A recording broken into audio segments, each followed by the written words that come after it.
Assalamualaikum warahmatullahi wabarakatuh. Bertemu lagi dengan aku Mili Umri dan masih di channel Mr. Mili. Nah teman-teman, kita akan bahas lagi ya contoh-contoh soal ini yang terbaru sesuai dengan file report ataupun hasil-hasil dari teman-teman yang sudah melaksanakan ujian tes SKD CAT pada Sekolah Kedinasan tahun 2024. Dan ini merupakan soal yang tentunya hot, yang banyak ditanyakan atau didapatkan oleh para peserta sekolah kedinasan. Nah, kita hari ini masih fokus membahas tentang TWK atau tes wawasan kebangsaan. Ada yang bilang TWK itu tes wawasan kematian. Karena kenapa? Banyak yang gugur ataupun tidak lolos passing grade dalam tes SKD-CAT ini pada kategori tes TWK. Nah, sebelum kita bahas contoh-contoh soalnya yang banyak keluar, tentu sebelum itu silakan teman-teman bantu subscribe channel ini ya, yang belum subscribe, agar kita semakin semangat membuat video-video selanjutnya. Dan juga untuk teman-teman yang mungkin ketinggalan belajar materi ataupun contoh-contoh soal yang lainnya, silakan kalian bisa lihat di YouTube saya Mr. Mili. Kemudian di sini ada satu playlist ya, kalian bisa lihat dan kalian tonton semuanya agar kalian semakin paham, semakin siap, dan banyak ilmu untuk kalian lebih siap lagi menghadapi tes CPNS ataupun sekolah kedinasan, khususnya pada tes SKD CAT-nya. Oke, langsung kita ke contoh soal yang pertama. Nah, yang pertama ini, pemerintah mengajak seluruh masyarakat Indonesia untuk memanfaatkan sumber daya alam yang tersedia guna mendorong pertumbuhan ekonomi dalam negeri yang baik. Oleh karena itu, pemerintah memprioritaskan pembangunan ekonomi yang berkelanjutan dengan penggunaan sumber daya alam yang tersedia secara bijak. Pertanyaannya, berikut ini merupakan langkah strategis dalam mewujudkan hal tersebut. Apa hal tersebut ini? Hal tersebut adalah pemerintah memprioritaskan pembangunan ekonomi yang berkelanjutan dengan penggunaan sumber daya alam. Oke, jadi langkah strategis dalam mewujudkan ekonomi yang berkelanjutan dengan pemanfaatan atau penggunaan sumber daya alam yang tersedia secara bijak. Oke, kita lihat ya, langkah strategisnya apa saja. A. Mendorong penjualan dan ekspor bahan baku mentah ke negara luar yang memiliki ekonomi unggul.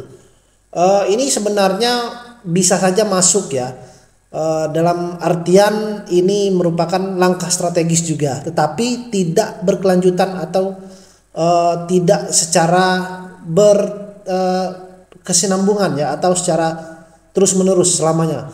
Dan ini hanya sifatnya terkadang sementara. Karena kenapa? Ya, kalau kita ekspor ataupun kita kirim keluar sumber daya alam kita, kemudian kita kirim ke negara yang memiliki ekonomi yang unggul seperti Cina, Amerika, terkadang dengan perkembangan persaingan bisnis global ekonomi global, hal tersebut tidak memungkinkan untuk yang namanya membangun ekonomi yang berkelanjutan untuk Indonesia. Jadi opsi ini kurang tepat. B. Membangun industri pengelolaan sumber daya alam di negeri dengan contohnya mungkin membangun pabrik membangun perusahaan untuk mengelola sumber daya alam yang ada di dalam negeri. Nah, ini mungkin bisa jadi untuk opsi yang soal nomor 1 ini. Kita set dulu.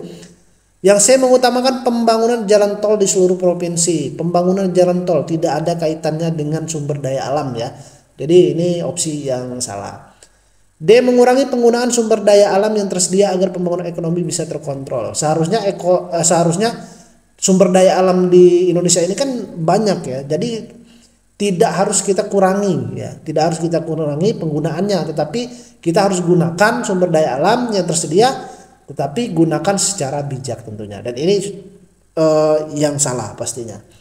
E. Memaksimalkan seluruh sumber daya alam yang ada tanpa memperdulikan lingkungan sekitar. Oh, ini salah, karena dengan kita memanfaatkan sumber daya alam yang ada itu, tetapi di sisi lain kita harus melihat memperdulikan lingkungan sekitar. Contohnya misalnya kalau kita menebang kayu, nah alangkah lebih baiknya kita menanam lagi agar kenapa? Agar lingkungan bisa tetap terus terawat dan ada pergantian dari pohon tersebut. Jadi opsi ini opsi yang salah. Nah, opsi yang benar adalah jawaban yang B. Kenapa membangun industri pengelolaan sumber daya alam di dalam negeri ini menjadi salah satu langkah yang paling strategis dalam membangun ekonomi yang berkelanjutan. Kita lihat jawabannya. Dengan membangun industri pengelolaan sumber daya alam di dalam negeri akan dapat meningkatkan nilai pertumbuhan ekonomi yang baik secara berkelanjutan. Bahan baku mentah yang tersedia bisa dikelola dengan maksimal sehingga hasilnya nanti bisa menjadi nilai jual yang bernilai tinggi apabila diimpor ke luar negeri. Di samping itu juga dengan membangun industri dalam negeri dapat menciptakan lapangan pekerjaan bagi masyarakat. Jadi ini ekspor ya, bukan impor ya. Ekspor. Oke, kalau impor kita yang beli dari luar negeri, tapi kalau ekspor kita mengirim keluar ya. Jadi ini ekspor ke luar negeri. Nah, ini maksudnya bagaimana? Jadi kita memiliki sumber daya alam ya. Jadi sumber daya alam itu sebaiknya dikelola dalam negeri ya, dikelola dalam negeri. Dengan apa salah satunya? Dengan membuat industri atau misalnya membuat sebuah perusahaan ya. Nah, perusahaan ya, industri atau pabrik. Nah, dengan begini artinya ekonomi kita itu bisa bertumbuh dan berkelanjutan. Karena kenapa? Bahan baku kita kelola sendiri, kemudian hasilnya kita impor ke negara luar.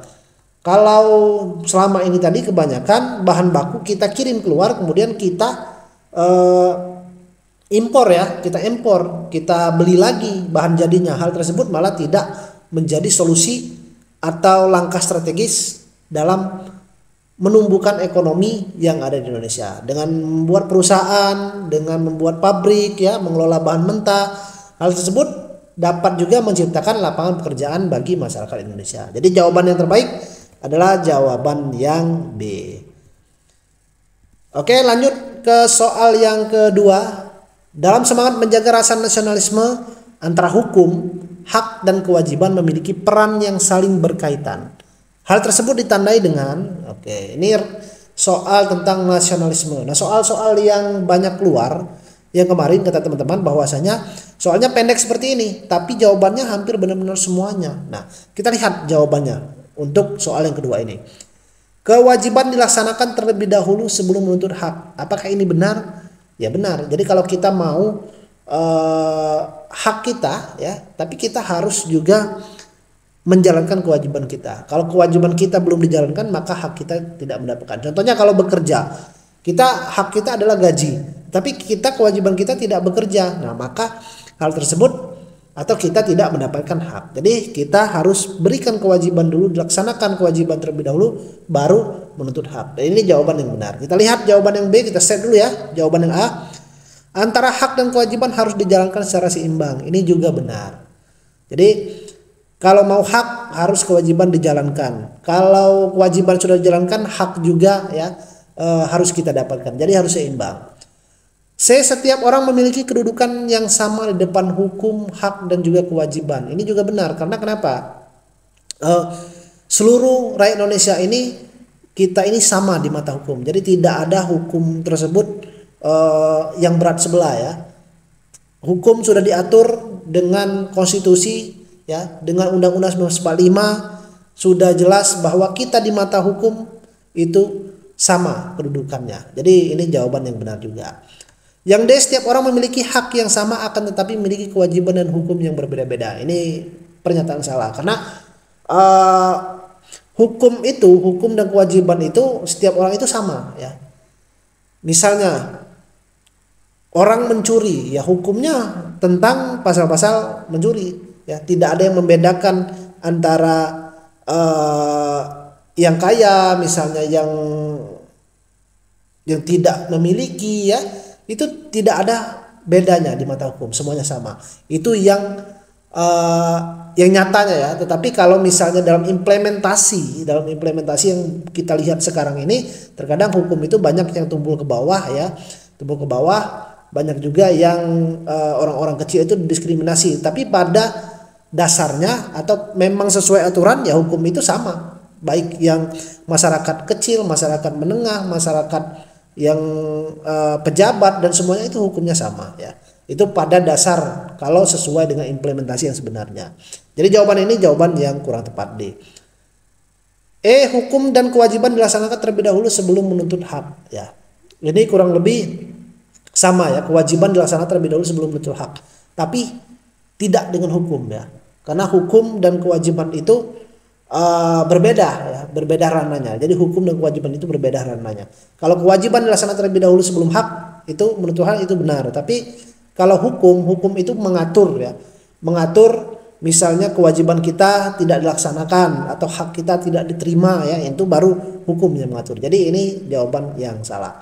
Nah, dari ketiga ini kira-kira yang mana jawaban yang benar sesuai dengan temanya adalah nasionalisme. Jadi pertanyaan tadi, untuk menjaga rasa nasionalisme antara hukum, hak dan kewajiban memiliki peran yang saling berkaitan. Hal tersebut ditandai dengan apa? Oke, antara A, B dan C kira-kira yang mana jawaban yang paling benar? Kita lihat jawabannya. Nah, untuk menjawab soal ini kalian harus pahami dulu 5 prinsip nasionalisme. Jadi dalam nasionalisme itu ada 5 prinsip. Yang pertama kesatuan, unity ya. Kesatuan dalam hal apa? Kesatuan dalam wilayah, kesatuan dalam berbahasa, dalam bangsa Indonesia, kesatuan dalam sistem perekonomian kita, pertahanan. Kemudian yang kedua kebebasan. Setiap anggota masyarakat, setiap masyarakat Indonesia itu diberikan kebebasan. Kebebasan dalam apa? Dalam beragama, dalam berbicara, dalam berpendapat, dalam berkelompok, berorganisasi. Jadi kita memiliki kebebasan. Kemudian yang ketiga adalah kesamaan ya. Tentunya masyarakat Indonesia ini memiliki kesamaan dan kedudukan yang sama dalam hukum, hak dan juga kewajiban. Keempat adalah kepribadian. Maksudnya apa? Artinya prinsip identitas ya, masyarakat Indonesia itu memiliki harga diri, rasa bangga, rasa terhadap kepribadian dan identitas negara. Seperti kita memiliki kebanggaan terhadap bendera kita, lagu kita, budaya kita ya. Nah, kita harus memiliki kepribadian atau memiliki rasa bangga ya terhadap identitas negara kita. Yang kelima adalah prestasi, yaitu cita-cita mewujudkan kesejahteraan serta kebesaran dan kemanusiaan dari bangsanya. Jadi kita harus menciptakan atau mewujudkan ya cita-cita kita. Tentunya untuk apa? Cita-cita kita untuk kesejahteraan apa? Kesejahteraan dari bangsa dan juga masyarakat Indonesia. Nah, jadi ini 5 prinsip ya, prinsip dasar dari nasionalisme. Nah, yang ditanya tadi tentang apa?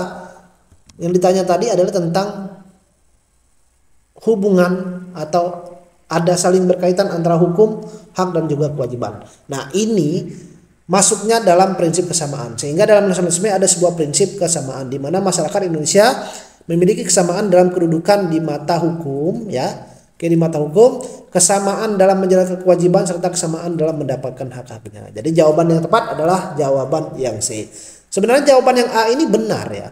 Jawaban yang A ini benar, tapi kurang hukumnya karena di sini tidak disebutkan hukumnya.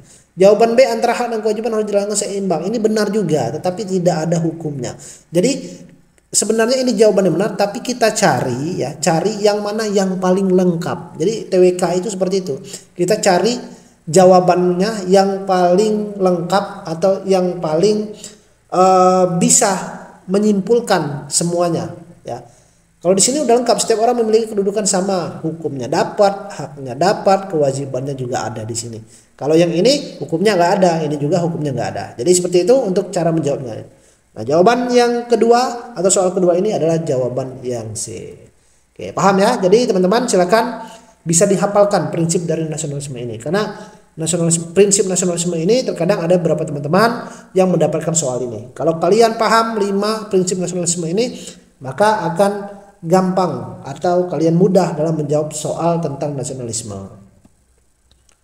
Lanjut soal yang ketiga. Oke, ini soal ketiga lagi hotsnya juga, banyak teman-teman yang dapat ya soal ini terkait dengan pasal 24 ayat 2 Undang-Undang Negara Republik Indonesia 1945 tentang kekuasaan kehakiman. Ya, kita baca soalnya. Dalam pasal 24 ayat 2 Undang-Undang Dasar Negara Republik Indonesia 1945 dijelaskan bahwa kekuasaan kehakiman dilakukan oleh sebuah Mahkamah Agung dan badan peradilan di bawahnya dan oleh sebuah Mahkamah Konstitusi. Berikut ini merupakan kewenangan dari Mahkamah Agung. Oke. Kewenangan dari MA. Oke. Jadi ini adalah fungsi ya, lebih tepat fungsi dan wewenang ya, wewenang dari Mahkamah Agung. Oke, kita lihat yang mana jawabannya antara 5 ini. A. Memutuskan perselisihan hasil pemilihan kepala daerah. Oke, apakah ini benar ya? Ini lebih masuknya kepada Mahkamah Konstitusi ya. Nah, Mahkamah Konstitusi terkait dengan pemilihan umum, pemilihan kepala daerah, pemilihan presiden ya, perselisihan itu dilakukan di Mahkamah Konstitusi ya. Nah, jadi di MK. Oke. Kemarin udah pemilu, pasti teman-teman mengikuti. Kalau kalian mengikuti pasti tahu. Memutuskan pembubaran partai politik, apakah ini wewenang ya dari Mahkamah Agung? Ini masih wewenang dalam Mahkamah Konstitusi ya. Memutuskan pembubaran partai politik ini wewenang dari Mahkamah Konstitusi. Mengusulkan pengangkatan hakim agung, apakah masuk dalam Mahkamah Agung ya wewenangnya? Nah, siapa yang mengangkat hakim agung ini? Adalah Komisi Yudisial atau KY ya. Silakan teman-teman bisa baca. Mengusulkan pengangkatan hakim agung ini adalah Komisi Yudisial. D. Memberikan pertimbangan kepada presiden dalam memberikan amnesti atau pengampunan atau penghapusan hukum. Ini wewenang dan hak dari siapa ini kira-kira? Oke. Memberikan pertimbangan kepada presiden dalam memberikan amnesti. Amnesti itu istilah lainnya adalah pengampunan atau penghapusan hukum terhadap seseorang yang telah memiliki ketetapan hukum ya, atau sudah putus peradilannya. Oke. Jadi ini wewenang dari DPR. Oke. Nah, ini sebenarnya teman-teman harus tahu ya, karena ada beberapa soal ini yang memang apa tugas dari DPR, Komisi Yudisial, Mahkamah Konstitusi, Mahkamah Agung, ini apa? Nah, yang E ya, tentu kalau ini yang salah pasti jawabannya yang E. Jadi salah satu wewenang ya, wewenang fungsi dari Mahkamah Agung adalah menyelesaikan sengketa antara pemerintah pusat dan pemerintah daerah. Nah, ini ya jawaban yang benar. Kita lihat. Jadi ini tugas dan wewenang dari Mahkamah Agung. Pertama, memeriksa kasasi atau banding terhadap putusan pengadilan yang berada di bawahnya. Jadi di bawah Mahkamah Agung itu peradilan tertinggi ya, peradilan tertinggi. Di bawahnya itu ada peradilan umum ya. Kemudian ada peradilan agama ya, ada atau pengadilan agama, kemudian peradilan militer, ada juga PTUN, peradilan tata usaha negara. Kemudian menguji undang-undang dan peraturan terhadap sesuai dengan konstitusi. Nah, ini juga wewenang dari Mahkamah Agung. Mengawasi seluruh proses peradilan di seluruh lingkungan peradilan di bawahnya. Ini tadi ya. Jadi diawasi semua, peradilan agama, peradilan militer, ini tata usaha, peradilan umum, ini yang mengawasi adalah Mahkamah Agung. Menyelesaikan sengketa antara pemerintah, baik pemerintah daerah dengan pemerintah pusat atau ada dua pemerintah daerah. Misalnya pembentukan misalnya sengketa dua kabupaten ya, satu kabupaten yang mau bentuk misalnya. Nah, itu satu kabupaten lagi mempertahankan misalnya. Jadi dua kabupaten itu atau pemerintah daerah, nah itu diselesaikan di Mahkamah Agung. Menetapkan prosedur dan aturan peradilan di seluruh tingkat peradilan. Jadi semua aturan, prosedur tingkatan peradilan seperti agama, peradilan militer, peradilan tata usaha negara, ini prosedur dan aturannya itu diatur oleh Mahkamah Agung. Nah, ini ya, jadi jawaban yang benar adalah jawaban yang E. Nah, ini teman-teman harus tahu, harus paham. Jadi ini sebenarnya soal undang-undang ya, sebenarnya undang-undang 45 lebih kepada masuk ke pilar negara. Nah, oke. Nah, ini ya. Jadi teman-teman silakan bisa dihafalkan terkait dengan tugas dan fungsi dari Mahkamah Agung, Mahkamah Konstitusi, Komisi Yudisial, DPR, Presiden, MPR ya, DPD. Nah, kalian harus pelajari dan pahami ya apa fungsi dan wewenangnya. Oke, soal keempat, Sumpah Pemuda menjadi semangat juang generasi muda untuk menciptakan rasa kesatuan dan persatuan. Berikut ini hal yang tidak terkandung. Oke, ada kata tidak, berarti terkecuali ya dalam makna Sumpah Pemuda. Nah, berarti kalau tidak ini antara 5 jawaban ini ada salah satu yang bukan ya. Salah satu yang bukan jawabannya. Oke. Menjadikan bahasa Indonesia sebagai bahasa persatuan dan kesatuan. Apakah ini jawabannya? Saya rasa ini bukan ya jawabannya. Ini benar jawabannya. Karena kenapa? Salah satu Sumpah Pemuda itu ya berbahasa satu bahasa Indonesia ya. Pasti sudah benar ini. Mendorong semangat untuk berkorban para pemuda generasi terdahulu. Oke, ini benar karena pemuda-pemuda terdahulu itu digabungkan dengan Sumpah Pemuda ini tadi. Ya, ini benar jawabannya. Mewujudkan rasa bangga terhadap bangsa dan tanah air. Ini juga benar. Karena kenapa? Ya, dengan adanya Sumpah Pemuda ya, berbahasa satu, bahasa Indonesia, tanah air satu, tanah air Indonesia, ya arti kita bangga dengan bangsa, bangga dengan tanah air Indonesia. Ini juga benar. Menjadi awal munculnya pergerakan organisasi kepemudaan. Apakah ini benar? Dan ini tentu salah ya. Karena organisasi kepemudaan menjadi awal munculnya. Organisasi kepemudaan setelah atau sebelum Sumpah Pemuda ini banyak ya. Jadi kita nanti akan bahas. Jadi ini jawabannya. Kesadaran perasaan senasib para pemuda untuk menyatukan bangsa ini juga benar ya. Jadi jawaban yang tepat yang tidak terkandung dalam makna Sumpah Pemuda itu adalah jawaban yang D. Kita lihat ya. Nah ini Sumpah Pemuda, kami putra-putri Indonesia mengaku bertumpah darah satu tanah air Indonesia. Kemudian mengaku berbahasa yang satu bangsa, berbangsa satu bangsa Indonesia, berbahasa satu bahasa Indonesia. Jadi 3 ya, tanah air, kemudian bangsa ya, bangsa Indonesia, kemudian bahasa. Nah ini makna dari Sumpah Pemuda. Nah, organisasi pergerakan kepemudaan pertama itu bukan Sumpah Pemuda, tapi Budi Utomo ya. Itu yang pertama. Ya, teman-teman harus pahami. Yang pertama organisasi kepemudaan itu Budi Utomo, bukan Sumpah Pemuda. Nah, setelah Budi Utomo bentuk, kemudian Budi Utomo lah yang mendorong kemunculan organisasi kepemudaan yang berada di daerah-daerah seperti misalnya ada Jong Japa, Jong Sumatera, Sarekat Dagang Islam, Indice Partage ya. Kemudian banyak lagi organisasi lainnya. Nah setelah itu barulah muncul Sumpah Pemuda. Sumpah Pemuda ini muncul karena apa? Karena salah satunya persamaan senasib ya. Persamaan senasib dari organisasi kepemudaan yang terpecah belah. Ya. Terpecah belah secara kedaerahan. Ini kan organisasi kedaerahan semua nih. Nah, kemudian digabungkanlah ya menjadi Sumpah Pemuda. Nah ini ya, jadi teman-teman harus paham, harus tahu terkait dengan urutan ataupun terkait dengan sejarah-sejarah dari organisasi politik pertama itu apa, organisasi kepemudaan pertama itu apa. Nah kalian harus paham. Oke. Ini ya jawaban yang tepat untuk soal Sumpah Pemuda ini adalah jawaban yang D, yang bukan terkandung dalam makna Sumpah Pemuda. Oke teman-teman, sebelum kita lanjut ya, silakan seperti biasa saya tawarkan kalau teman-teman ingin bimbingan belajar, bimbel. Dan untuk CPNS 2024 ini akan segera dibuka. Jadi teman-teman jangan buang-buang kesempatan ya, silakan kalian ikuti ya. Belajar banyak kok caranya. Tapi kalau mau lebih intens bisa ikut bimbel ya, bisa ikut bimbel dan kita menyediakan. Teman-teman silakan langsung mendaftar.